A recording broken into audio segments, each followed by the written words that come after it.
Hey everyone, it is Friday. Yes, I'll say the day of the week, although this is recorded, and you are at Litvak Leadership Live, and I am here with my new friend, Brad Bilen. Had to look down to make sure I pronounced his last name right. And Brad is a kindred spirit, but we'll get to that in a minute. Brad, how are you on this day? I'm great. I'm happy to be here. I appreciate you inviting me. Yeah, so Brad was supposed to join us several weeks ago, and I ended up having to put a pin in that day and didn't have a show. So Brad, I just want to publicly thank you for your patience and flexibility. I do really appreciate it, and your willingness when I canceled the show that day at the last minute to come on today. Thank you very much. Happy to adjust. Not a problem. I totally understand. And as I said, I'm excited to be part of this discussion. So Brad has a website and a podcast called the ManagerMirror that I want to encourage everyone to go listen to. He's in his third season of the ManagerMirror. You've got the website there. I'm sure you can find it on various podcasting apps, but start there and then figure it out. And Brad talks to different managers about the career of being a manager. And one thing that Brad and I were talking about before we went live was, there's a lot of dissing of what a manager is, that everyone's embracing leadership. And managers like, oh, that's bad. So Brad, talk about that a little bit. Well, in my own career, I learned that you need to have a mix of both art and science if you're going to be effective, whether it's as an individual contributor or as a leader of other people. And my perception over years of being in a leadership role, a people management role in corporate America, was that we do tend to glorify the concept of leadership, which is a trait, right? It's characteristics, it's values, right? And we often, as a culture, take away from being a manager, so to speak. It's in many circles become kind of a bad word, right? You'll see Facebook posts or LinkedIn posts where they say, they'll have two frames. They'll see manager equals this and leader equals that, almost saying, hey, it's bad to be a manager. When in reality, it takes both to be effective. And so my whole goal by creating the podcast was to give a voice to people who have demonstrated real success at helping develop other people in their careers by being a good people manager, by being someone who can actually coach, mentor, and develop a staff. And those are skills. It's not just traits. Those are actual skills that someone has to practice. So my goal is to try to give that a voice with the podcast. So much to write down. All right, so love talking to people every single day. So I hear what you're saying, and I think that has been a very subtle shift. And I know the meme that you're talking about where it shows the manager standing in the back, almost like Pharaoh, and right, people pulling the block, and the leader is out front pulling the block, helping the team, putting his or her hand to work. So it is very interesting. And I think that, when I think of a leader, there's specific people that I think of. And when I think of these people, I don't necessarily think of them as managers. I think of them more as visionaries. Yeah. I think of them more as idea people. And then when you say, how are we supposed to do that? I remember talking to one of our leaders when I worked at a certain organization, and he had this glorious idea. I was like, well, how do you want us to implement that? He's like, well, that's why you're here. He's like, go figure it out. Tell me what it's going to cost. He's like, but this is the outcome that I want. And at that moment, I was like, you're an idea guy. So it seems like, so would you agree with that leaders may be more visionary and idea people, but not necessarily tacticians? On some level, I do. Listen, leadership can be anything to anyone, right? It can simply be that you like someone's style and you work to emulate it, right? That person wakes up earlier than me, and so they're happy to be the 4 a.m. guy, and I say to myself, I want to adopt that. So I want to wake up early and exercise. So that was a leader to me. Leadership can be a lot of things. all I'm suggesting is that to be effective when you're growing the careers of other people, when you're developing and coaching, human beings who care about their profession, you need leadership, but you also need some skills. You need to be able to work and practice at actual techniques around having difficult conversations, techniques about maybe to your point, rolling out an initiative, Sean, like you said, you've got this great initiative and leaders are supposed to create the vision. That's wonderful. We want that. We need a vision, right? But we also need to understand, okay, so what's the method for messaging the vision? Do you have a timeline to work back from that vision? How do you want that vision to correlate with maybe the types of things that are already in play? And how should we prioritize our time? So there are actually an element of planning and skills and techniques that are at play beyond just the more ethereal kind of traits of a leader, right? Leadership we need everywhere. Management is a skill you're going to have to practice, and mix them both. One of the things on your website is look in, lean in, learn. What is that all about? Well, so one key trait that I've picked up from all the guests, and I learned from every guest I have on, you and I were talking about this earlier, is that really for the best, most effective people management professionals make ongoing self-development, learning, a high priority. They make it an important priority to them that they are constantly growing, constantly learning. They're never done, right? They're never, I've become the expert, therefore you should listen to me. It's just the opposite. I'm constantly going through a journey to try to improve my skills as your manager, as your leader. I'm going to try different techniques. I'm going to lean into ways that I can be creative to help you grow in your career.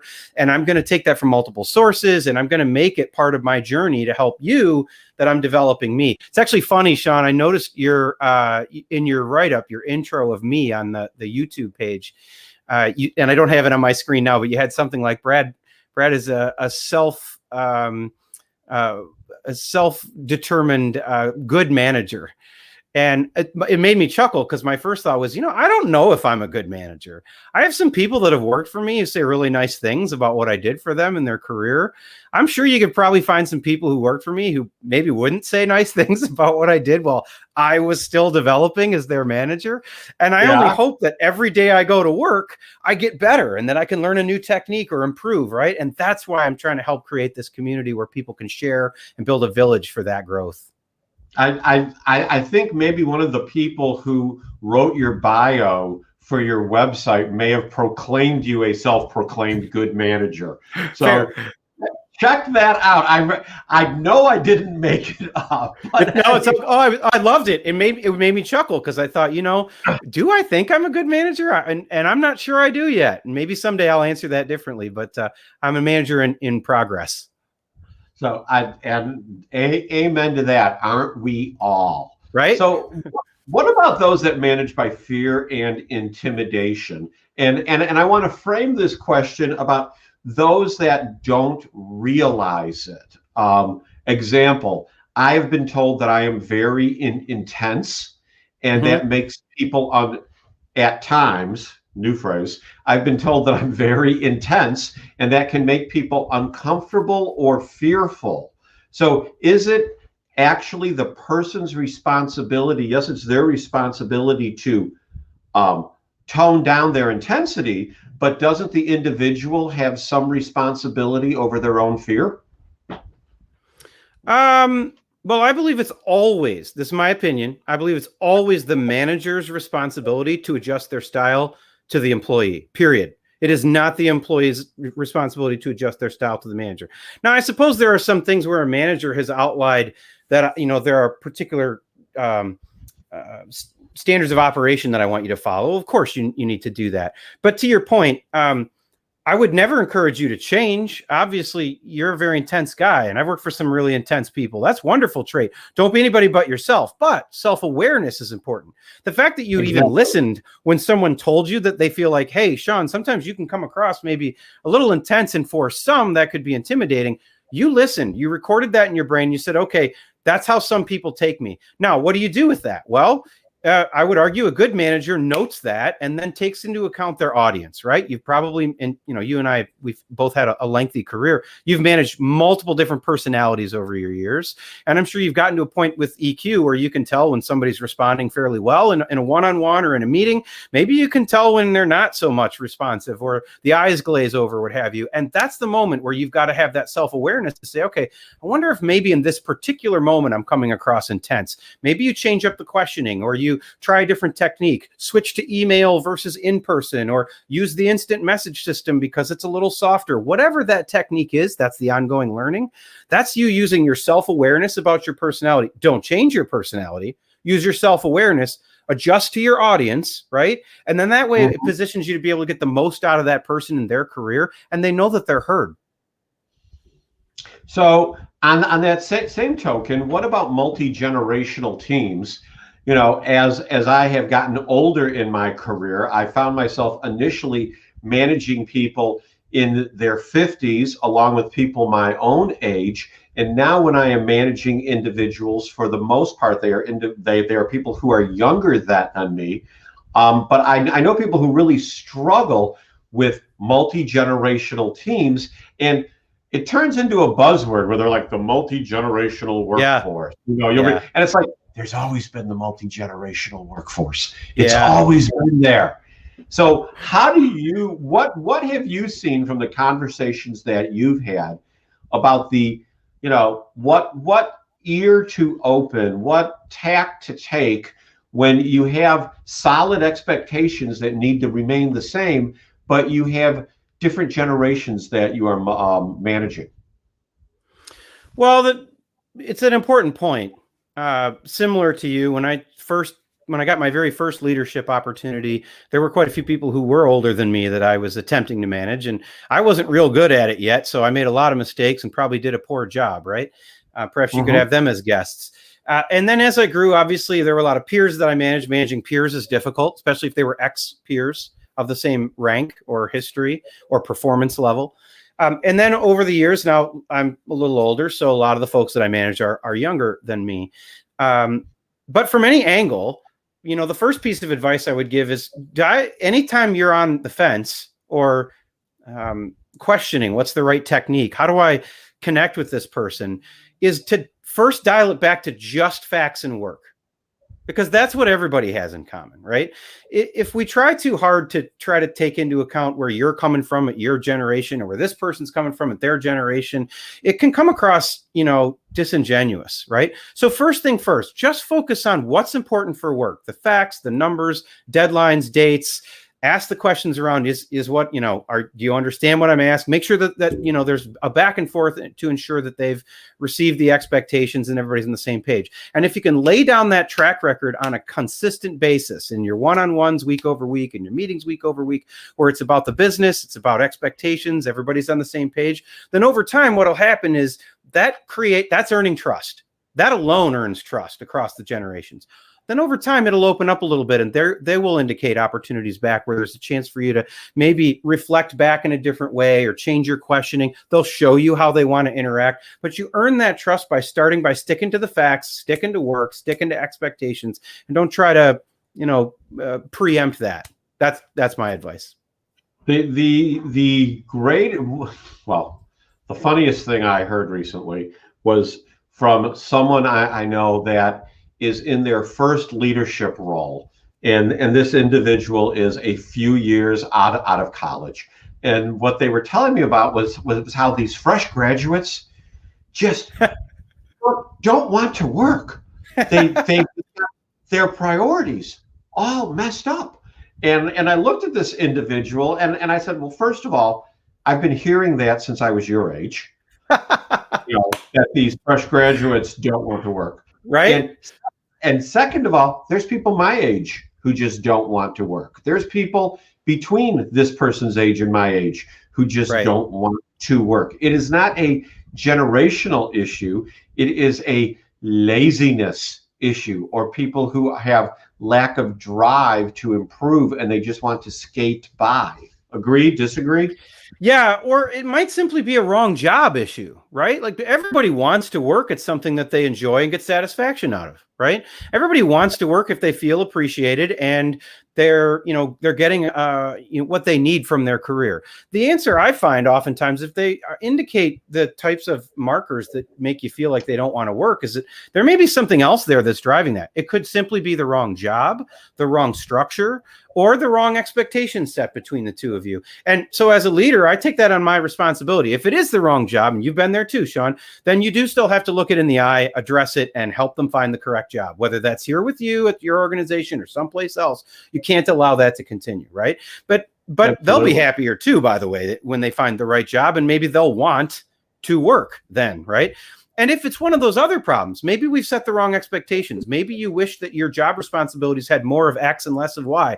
Maybe there's something that you're frustrated about. Whatever those blockers are, that's really on me as your boss to try to get to the bottom of and figure it out. Not because it's my job to motivate you, because Sean, I'm not a big believer in this. Manager has to motivate their team. No, people are intrinsically motivated. Manager just has to remove obstacles and make sure that they're doing something they have a passion for, right? So I'm not here to motivate you, right? But I'm just here to try to help make sure that you can feel great about what you do, get job satisfaction. And I have a feeling when that's in place, you'll want to work. So talking about making people feel great, let's talk about managing the strengths. And I was really excited to see that someone on the Manager Minute or Mirror was talking about managing the strengths, because I had read years ago that trying to improve people's weaknesses, although needed, the real focus should be on taking someone from good to great on their strengths. Yeah. And so many people, I think, just miss that. No question. So many people, specifically in sales. I mean, I'll blame our industry, right? I grew up as a sales manager, right? And in sales, we open up all the numbers and we go, you're doing great, you're doing great, you're doing great. That sucks. We got to work on that, right? Well, and it's very easy to do, right? It's very easy because we all have goals and we're all trying to get to a particular deliverable by the end of the year. You bring up a really great point. So I had Lisa Cummings on the show last summer, and she's actually, she works for Clifton, Clifton Strengths Finder, if you're familiar with the concept. That's the book they publish where they talk about managing the strengths, right? And so she's an expert when it comes to that. She had both managed teams in her career as well as moved into coaching others on this. And she talked a lot about really the data behind spending more time letting people grow where they already have strength, and then just making sure that you surround people with different strengths, right? So everybody should bring something different to the table, which is even harder, Sean, in sales, because we try to find people who are exactly alike, right? They all have this top performer personality, and they all have this go-to we look for competitive people and ex-athletes and all those things that you hear, right? So we keep trying to reformat this same profile, but yet we're supposed to manage to different strengths. Truth is, we're all different too, and everybody brings a little something different to the table. And so again, I still look to the manager. This is why I said at the top of the show that I believe the manager, managing people is a skill. And you have to spend the time to invest in your people and understand what are their strengths. And whether it's with an exercise like the Strengths Finder book, I'm a big fan of, you can actually order copies on Amazon. They're fairly inexpensive. And at the back of every book, you take the little test and it tells you what your strengths are, and it shows you how to manage to that. So you could actually make it kind of easy for a guy like me. But whatever method you choose to find their strengths, then it's really your responsibility as their leader to help them expand that. And you know what's going to happen? Back to your previous question, they'll want to work. If you find a way for them to spend their time where they have strengths and they feel confidence and they enjoy it and they feel empowered, they'll want to work. So as you're getting to know your team, and this is where I know I have struggled, friendships can develop, but there needs to be a fine line there between friendships and the reporting structure. And I have always been one to not let people in that reported to me too close. And I think to my detriment, I have done that. But at the same time, if I would have to fire someone one day, I just figured it would be incredibly difficult to fire someone who was a friend. No question. And I've had to do that. I think I shared this in one of the episodes, that I have a really bad example where I hired someone who was a friend, And in my defense, they had these amazing sales results at their previous company. We had worked together in the past. And so I knew this person as a top performer. It wasn't like I was taking a chance with somebody in my personal network. This was somebody who had won the President's Club, repeated occasions, top performer. Well, this is a no-brainer. I'm making this hire all day long. Well, she wasn't anymore. And by the way, maybe some of this is on me. This is, 10, 15 years ago for me. There's probably a mistake in expectations being made. Look in the mirror, right? Maybe there was a mistake in time frame or deadlines. I could look in the mirror, right? But somehow it just didn't work. It just didn't. And now we're 6 months into this, and I had to let this person go. And I thought I even practiced what I was going to say with my wife, right? Before I had to say it. I consulted my colleagues internally and, what's the right way for me to address this to a close friend? And so I thought I handled it with grace, and I was really proud of all the nice things I said. And, that's not how it went at all. This person took it very personally and has never spoken to me since to this day. And, the answer to your question is, I think on some level, you do have to keep some space. Now, it's one thing if the friendship develops while they're part of your team versus hiring a friend, right? Those are a little bit two different things because that's an expectation setting thing. And I would argue if you can avoid it, avoid hiring friends, right? Because work is work, right? But if a friendship develops, ultimately, I think you can be close with someone enough to earn their trust and to be effective at helping develop them in ways that aren't necessarily personal. And what I mean by that is, like what? Let me give you an example. So like shifting to work from home, let's talk about that, right? So last year represented a pretty sizable shift for me personally, because I had always gone into an office. I always worked in the cubicles, I could walk amongst my colleagues, right? So I would be the person to take everybody out to lunch and we'd have that as an opportunity, or maybe we go for drinks after work and that's an opportunity, right? But those tools were taken away because we're work from home and we're stuck in our houses. And I also can't stand in the kitchen and talk about so-and-so anymore, or what changed in that meeting, or, debrief. And I'll tell you what, Sean, it actually made me a stronger manager because I wasn't having that one-off banter about what I didn't like that just happened in the meeting. The meetings would end on Zoom and we'd all go on with our life without that follow-up piece. And so that allowed you to have a little bit more separation. Now, to your point, well, how can I still be close enough to be effective with them? Well, show them the emotion as you interact about their job, their performance, when they're having struggles, when they're frustrated. Respond with that. It doesn't always have to be corporate speak. Share with them your own experiences in your career. Help them understand examples from other people that are relevant, and show that empathy, and you'll still be able to be close and tight enough that they'll share and they'll interact, but it isn't necessarily the level of friendship, if you will, that could get you in trouble if you do ever have to separate. And it's interesting that you bring up, when the Zoom meeting ends, it ends. And what I've read recently and experienced myself is that, what we're missing, although people are being very productive working from home, I remember going into meetings and you knew the meeting would start in a few minutes. And people would show up for the meeting anywhere from 10 minutes early to scooting in as the door was shutting. But the people who were there in the beginning and who lingered afterwards could have a conversation, could catch up about things, could have one-offs both personally and professionally. We would have half-day meetings where, we would break for lunch and bring in a meal. And we'd all sit and talk about family and things like that. And that does not happen on Zoom. It doesn't. And that part's unfortunate. You're right. That does lead to maybe a little bit of disconnection. But as a manager, there is some level of disconnection that's healthy with that, right? So it does give you a little bit of separation. Now, as a staff, it's probably quite a bit more detrimental to the staff, right? Because they need that. A lot of people come to work for some of that, right?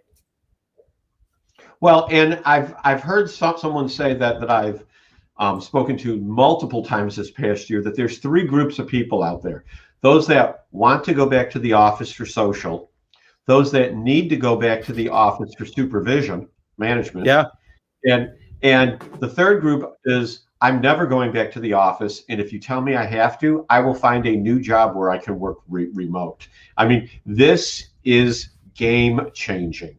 And Yeah. I've yet to find anyone who disagrees with those, three slices. What say you, Brad? Oh, I completely agree. And I think the mirror now gets shined back to the employer. So what are we going to do about it? I don't know if you read, there was an article published yesterday or maybe the day before yesterday about how Ford Motor Company just had a huge kind of restructure about what they're doing with their work from home policy. And what they did was, it was a combination. They had a shift of some jobs, which are in-office jobs. They actually moved the office, which could be enough for people to leave and say, well, I used to go to this office and now I got to go to that office. I don't want that job. It's too far. It's a new commute, whatever. But they also then said, but there are X number of jobs that we're just going to make remote moving forward. And so maybe those are a fit for some people, and that works for you in your life. And so what they did was they took a look at the whole and they said, where does it make sense for us to specifically have somebody in? I don't know the automotive industry, but I imagine if you got to have your hand on the car and design or what have you, perhaps you do have to be in the office. I don't know. But there's probably jobs like IT or sales like we do, where you could say, oh, you could sit in your home office. They looked at the whole and they said, where does it make sense for us to adjust our entire workforce and then roll that out to the staff? Early on, it seems to be pretty well strong response to it. I'll admit it's something I'm waiting to hear from my employer, Amazon, right? We're in the news every day. You hear that all the time, something about Amazon. And as it stands, the global edict is that we're all, going back to work in person in June or July. But I imagine there'll be some sort of update coming, right? To your point, there'll be some sort of, okay, guys, here's what we're going to do. And I would argue that the employers need to take this opportunity and really look at and say, okay, those three groups you outlined, we probably have some really strong performers that we want to keep in all three buckets.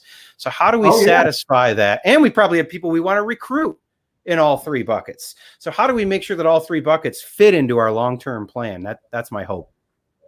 So I was recently listening to a compilation of Jeff Bezos interviews and speeches. It was 2 hours long. It took me 3 days to listen to as I was walking Solomon, our golden retriever.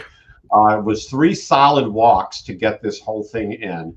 And this is what struck with me, that Jeff said he does not believe in work-life balance. He does not believe in work-life integration. He believes in work-life harmony.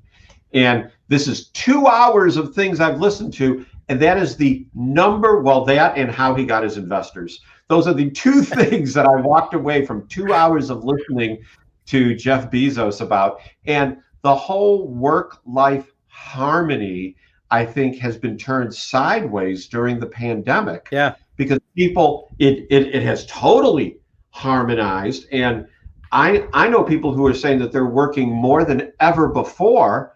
And I know other people who, but yet the statistics say that at least earlier in last year, at any given time, half the people had been drinking during the day. That's a statistic I haven't heard. That's news to me. That 50% of the workforce had been drinking. I wasn't. I can't focus on. So I'm the same way. Interesting. That's an interesting stat. I've never worked as hard as I have during the work from home time in my whole career. This to me has been not just more hours, but a much higher level of intensity. And I don't have the work-life harmony figured out. Maybe you do, Sean. I don't know. But I don't have it figured out. I will admit I have a hard time with so when does the end of your day happen, right? It used to be 9 to 5 or 8 to 5 or whatever.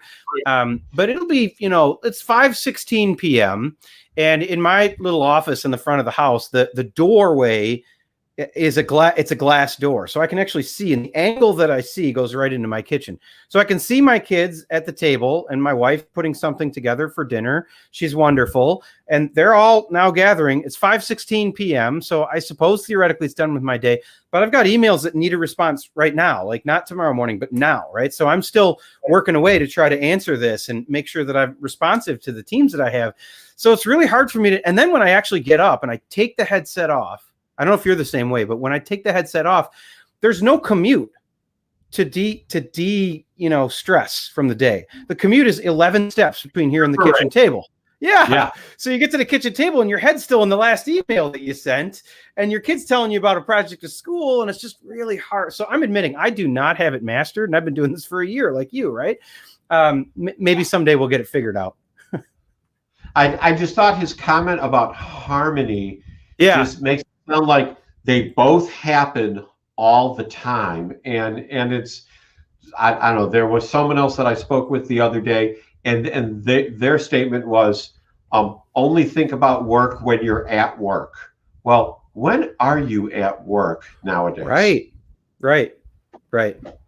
Yeah, it's interesting. So, if you have a hobby that involves, like in my case, the podcast is a side project for me, right? And so it used to be an enjoyable kind of hobby that I would do on the weekends because I didn't work from the house. So I would go into the office Monday through Friday, right? Saturday morning, I'd come in here in the home office and set up my stuff and get into my project. And that was different. It was a change for me, right? But I spend 45, 50, 55 hours a week right here at this desk for work. So then on Saturday morning, it's like, okay, you got to get the microphone and get back at it. Sometimes it's hard to get like, okay, I got to go back in that room again for a few more hours. I got to shift my mindset, right? Yep. What do you do about Eeyore? Everyone has Eeyores where they work. Matter of fact, where I worked in one place, and if one of my former colleagues is watching this either now or on replay, he knows who I'm talking about. What do you do about Eeyore? Well, the answer to that question is depends on the degree of Eeyore. And that's up to you as the manager and along with your colleagues, what have you, it's a village, right? But you've got to determine just how savable Eeyore is, right? And you got to do it quickly because your staff is watching how you handle Eeyore. If you allow Eeyore to drag on for months, years, what have you, then your staff sees that behavior and that sets in their mind precedents for limits and how far they can push, what have you.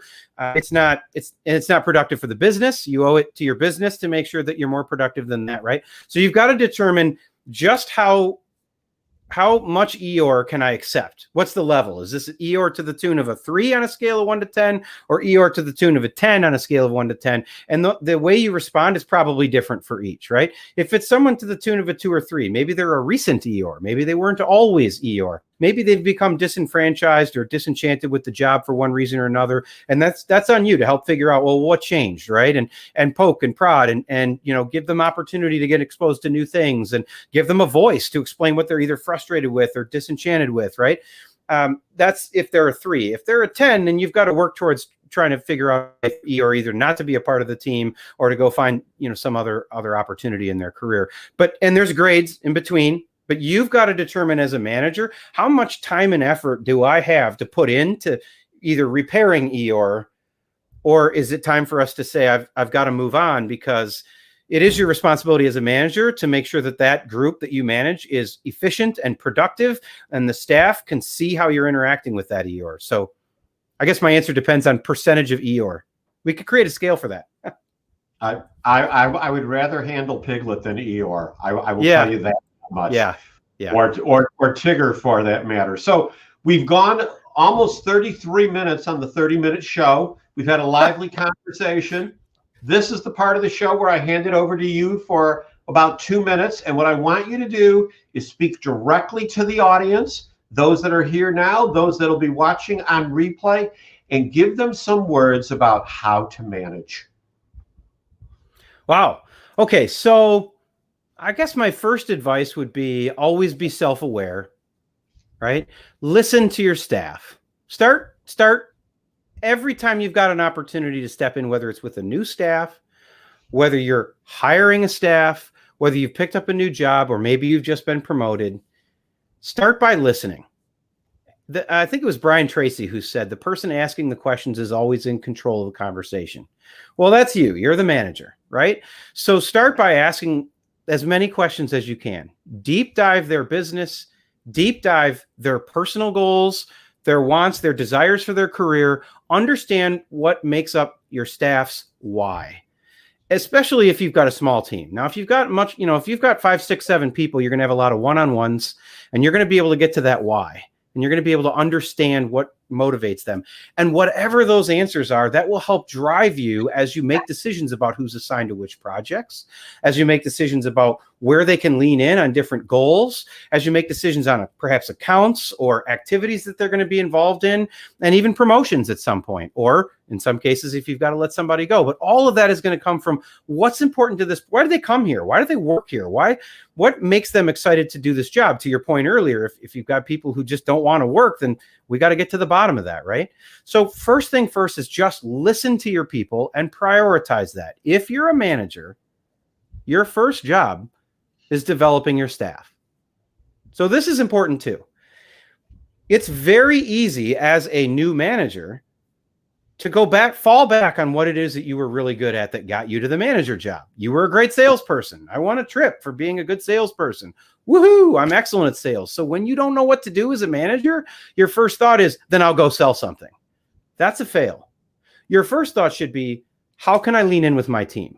Where can I help bring someone else's success to the surface? Where can I remove a blocker for my team? So when in doubt, turn to helping amplify your team instead of amplifying yourself. That's my advice right there. Number one, listen to your team. Two, when in doubt, amplify their efforts instead of yourself. If you do those things and stay self-aware, I think you're going to be in a pretty good position. And if you need a village or an opportunity to get feedback from others, come listen to the ManagerMirror. I'll introduce you to all the folks who've been online, and they'll be happy to take questions and mentor you even offline. Fantastic. Brad, thank you so much for being a guest on the show today. You've had a tremendous amount of information and insight that I know has been a blessing to everyone. Thanks for having me, Sean. This has been great. I've truly enjoyed it. Everyone else, that's Litvak Leadership Live for this week. And hey, if you like the show, and I know lots of you do because you keep coming back, go to Facebook, like our page. Go to YouTube, become a subscriber. We're trying to build up the YouTube presence, so I could use a few more subscribers there. Head on over to YouTube, ring that bell. We'll be back next week with 5 more guests. We're going to be talking about leadership. They're all from different parts of the world and have different topics. Bye now, and have a blessed weekend.